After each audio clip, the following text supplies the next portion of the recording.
वाच्य। वाच्य का शाब्दिक अर्थ होता है बोलने का तरीका, बोलने का तरीका या विषय।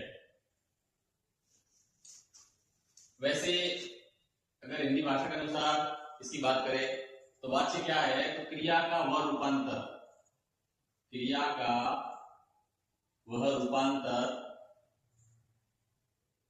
जो वाक्य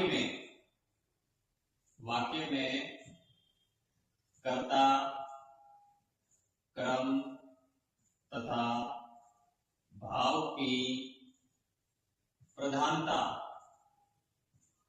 का बोध करवाता है, का बोध करवाता है।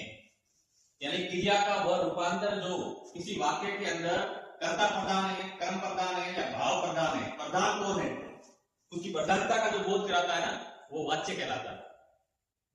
और वाच्य हिंदी में 3 प्रकार का होता है। वाच्य के प्रकार पूछे तो वाच्य के 3 प्रकार होते हैं।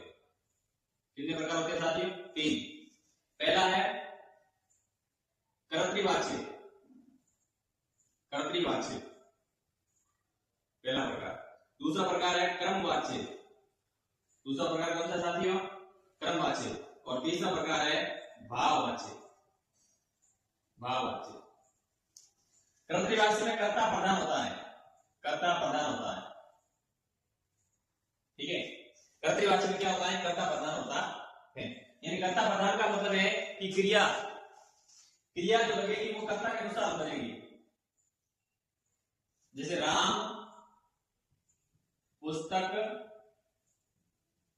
पढ़ रहा है, राम पुस्तक पढ़ रहा है, ये पढ़ना और रहना, ये जो क्रिया बनी है ना, ये किसके अनुसार है? राम के अनुसार है। राम क्या है? कर्ता है, इसलिए ये कर्तृवाच्य हो गया। ठीक है साथियों। अगर इसी को मैं क्रमवाच्य बनाऊं तो मेरे को क्रम को प्रदान करना पड़ेगा।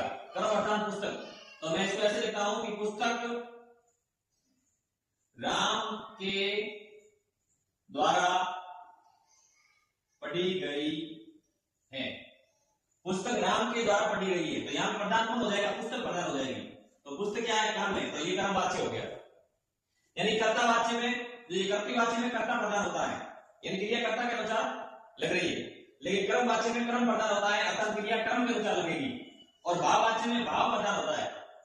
जैसे राम से पढ़ा नहीं जाता, राम से पढ़ा नहीं जाता, ये भाव प्रधान है।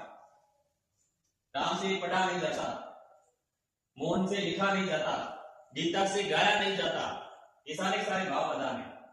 भाव प्रधान में भावनात्मक बोध होता है, कोई काम नहीं होने का बोध भी होता है, क्रिया हो ही नहीं रही है भाव प्रधान में।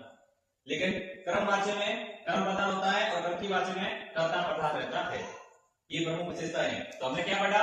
हमने पढ़ा वाच्य। वाच्य का मतलब क्या? बोलने का तरीका या विषय, किसका?